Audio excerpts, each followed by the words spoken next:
होता है, एक गांव में बिट्टू नाम का लड़का अपनी बीवी और माँ के साथ रहता था। बिट्टू फिश फार्मिंग का काम करता था और खूब पैसा बनाता था। एक दिन वो फिश फार्मिंग वाली जगह पर आता है तो देखता है कि उसकी सारी मछलियाँ मर चुकी हैं। उसको इस कारोबार में बहुत नुकसान होता है और वो ये काम छोड़ देता है। बिट्टू के पास गांव में थोड़ी सी जमीन थी, लेकिन वो ज्यादा जरखेज नहीं थी। उस खेत में काम करने के बावजूद वो ज्यादा सब्जियां नहीं उगा पाता था। उसी गांव में मीठे नाम का लड़का सब्जी की दुकान चलाता था। एक दिन बिट्टू सब्जी खरीदने मीठे की दुकान पर आता है। मीठे भाई, आलू और टमाटर किस रेट पर दे रहे हो? आलू 100 रुपए किलो और टमाटर 200 रुपए किलो हैं, पर मैं तुम्हें दोनों में 5-5 रुपए कम कर दूंगा। मीठे भाई, आप रेट बहुत ज्यादा लगा रहे हो। आलू और टमाटर में 5-5 रुपए कम करने से क्या फायदा होगा? मुझे अच्छा रेट लगा दो, मैं आपसे और सब्जी भी खरीद लेता हूँ। मोटे पेट वाले गेंडे,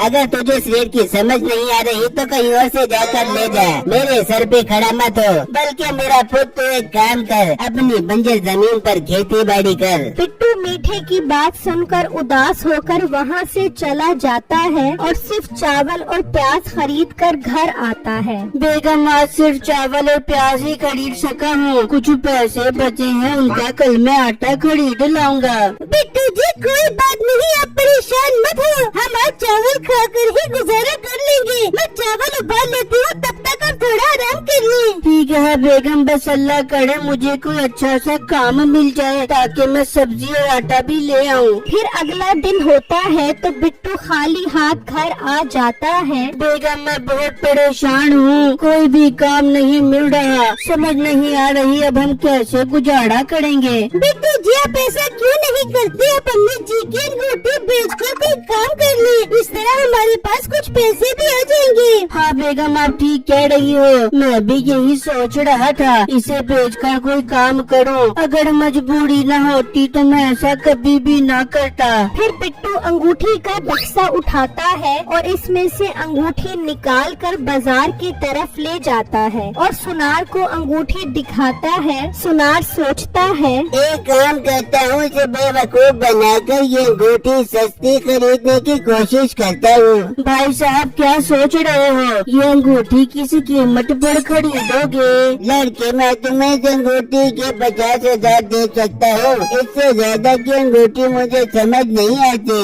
नहीं भाई, मैं इसको 50,000 रुपए में नहीं बेच सकता। अच्छा ठीक है, ज्यादा से ज्यादा मैं तुम्हें इसके 60,000 दे देता हूँ। नहीं भाई, मैं इतने पैसों में भी ये अंगूठी नहीं बेचूंगा, मैं शहर जाकर इसे महंगी बेचने की कोशिश करता हूँ। फिर बिट्टू शहर की तरफ निकल पड़ता है और वहाँ एक सुनार के पास आता है। सुनार अंगूठी देखता है। भाई, इस अंगूठी के मैं आपको 2 लाख दे दूंगा, ये बहुत कीमती अंगूठी लग रही है। ठीक है भाई, ये अच्छी कीमत है, लेकिन मुझे पैसे नहीं चाहिए, आप मुझे इसके बदले चांदी के सिक्के दे दो। ठीक है, मार्केट के हिसाब से मैं तुम्हें इसके 55 चांदी के सिक्के दे देता हूँ। फिर बिट्टू वो सिक्के लेकर चला जाता है और वापस अपने गांव आता है और उसी सुनार के पास जाकर एक सिक्का बेच देता है, जिसके उसको 2,000 रुपए मिलते हैं। बिट्टू बाजार से सब्जियां और अनाज लेकर घर आ जाता है। फिर वो खूब मजे से खाना खाते हैं। फिर अगला दिन होता है और बिट्टू जाकर 2 सिक्के बेचता है और उनकी मछलियाँ खरीद कर बाजार में लगा देता है। फिर उनसे खूब कमाई करके अपने लिए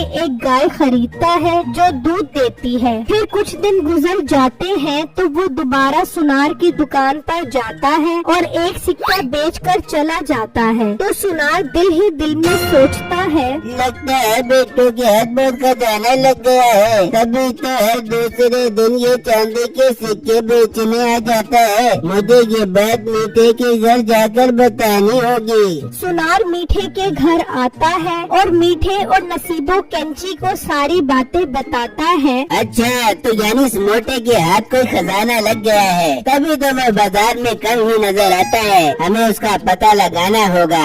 देख मीठे, ये बात मैंने तुझे बताई है, जब तेरे हाथ खजाना लगे तो खजाने में मेरा हिस्सा भी होगा। हाँ भाई, दे दूंगा तुझे भी हिस्सा। अब तू जा सकता है। फिर सुनार वहाँ से चला जाता है तो नसीबो कहती है, अरे मीठे, तुझे काम है, मुझे बता दे, मैं पता लगा के तुझे बताती हूँ। ठीक है बेगम, तू कल सुबह ही जाकर पता लगाए सारे माजरे के बारे में। फिर जब सुबह होती है तो नसीबो बिट्टू के घर आती है। अरे चंदा, मेरी सहेली तेरा शक्का थी, तू मुझे तेरी बड़ी याद आ रही थी। मैंने सोचा मैं तेरे घर आके चक्कर लगा जाऊँ। नसीबो, मैं बस अपनी गाय में मसरूफ होती हूँ, मुझे उसके चारे और पानी का ख्याल भी करना होता है। अच्छा नसीबो, मुझे खाना बनाना है, बिट्टू जी आने वाले होंगे। अच्छा भाई, तू खाना पका, मैं चलती हूँ, फिर चक्कर लगा पूंगी। नसीबो अपने घर आ जाती है। मीठा बेचैनी से इंतजार कर रहा होता है। हाँ बेगम, क्या खबर लाई है, कुछ पता चला? कुछ पता नहीं चला मीठे आज। अरे मीठे, तू फिक्र मत कर बेबी, मैं कल दोबारा जाऊंगी, दोबारा जाके पता करके आऊंगी। बेगम, क्या मुसीबत है? एक काम तुझे कहा था वो भी नहीं कर सकी, मैं खुद ही पता लगा लूंगा। जबकि दूसरी तरफ छम्मो बिट्टू को नसीबो के आने की सारी बात बताती है। मुझे यकीन है इसमें भी जरूर मीठे की कोई चाल होगी, इन्हें जरूर सिक्कों के बारे में पता चल गया होगा। बिट्टू, अब हम क्या करेंगे? बेगम, तुम फिक्र न करो, अगर इस बार मीठे ने कोई चालबाजी करने की कोशिश की तो हम भी पीछे नहीं हटेंगे। फिर अगले दिन मीठा बिट्टू के घर छुप जाता है और मौका देखकर चांदी के सारे सिक्के चुरा लेता है और सुनार को बेच देता है। जब बिट्टू घर आता है तो देखता है कि उसके चांदी के सारे सिक्के गायब होते हैं। ये जरूर इस मीठे का काम होगा, वो हमेशा मेरी जिंदगी में मुश्किलें पैदा करता है, मैं इसे नहीं छोड़ूंगा। फिर अगले दिन मीठा चुपके से बिट्टू के घर के पास जाता है कि बिट्टू क्या कर रहा है। बिट्टू मीठे को छुपा हुआ देख लेता है। अच्छा, तो मीठा अपनी हरकत से बाज नहीं आएगा, मुझे अब इसे सबक सिखाना पड़ेगा। फिर बिट्टू अंगूठी वाला बक्सा उठाकर घर से निकलता है और उसे खेत में दबा देता है। मीठा ये सब देख रहा होता है। क्यों ना मैं बिट्टू से ये बक्सा ही चुरा लूं, जरूर इसमें खजाना होगा। इस बार तो मेरी सोने की लाठी लग जाएगी। फिर जब शाम होती है तो मीठा चुपके से खेत में आता है, मगर देखता है बिट्टू अपनी गाय के साथ वहीं मौजूद होता है। ये क्या मुसीबत है, ये मोटा गेंडा रात को भी खेत में मौजूद है। फिर वो गुस्से में अपने घर वापस चला जाता है, जबकि दूसरी तरफ बिट्टू को अपना मंसूबा कामयाब होता नजर आ रहा होता है। बिट्टू सारे गांव में खेत बेचने का ऐलान कर देता है और सबको खजाने के बारे में बताता है। खजाने की लालच में कुछ लोग बिट्टू के पास आते हैं, जिसमें मीठा भी शामिल होता है। मुझे तुम्हारी जमीन खरीदनी है, मैं तुम्हें पूरे 50,000 दे दूंगा। नहीं नहीं, मैं तुमसे ये जमीन खरीदूंगा, मैं तुम्हें 1 लाख रुपए दूंगा। गांव का चौधरी भी खजाने की लालच में बिट्टू से वो जमीन खरीदना चाहता था। मैं अपनी जमीन नीलामी करूंगा, जिसको भी खरीदनी है वो नीलामी में दाम लगाए। और कुछ ही दिन में गांव के चौधरी के यहाँ नीलामी लगती है, जिसमें सभी लोग बिट्टू का खेत खरीदना चाहते थे। भाई, ये जमीन 2 लाख में खरीदने के लिए तैयार हो?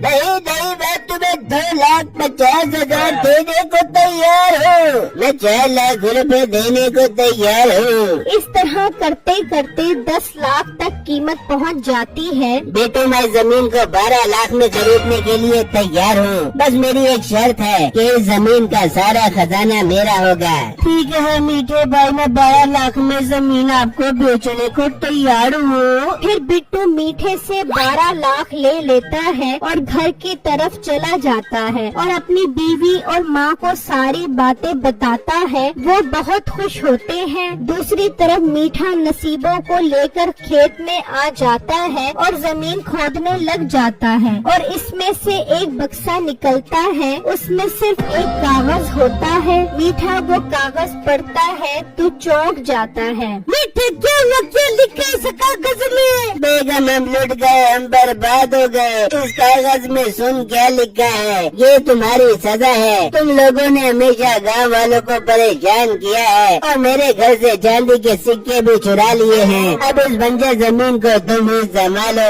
मीठे हम तो कहीं के भी नहीं गए, हम बर्बाद हो गए। दूसरी तरफ बिट्टू और उसकी बीवी और माँ बहुत खुश हो रहे होते हैं कि उन्होंने मीठे को अच्छा सबक सिखाया।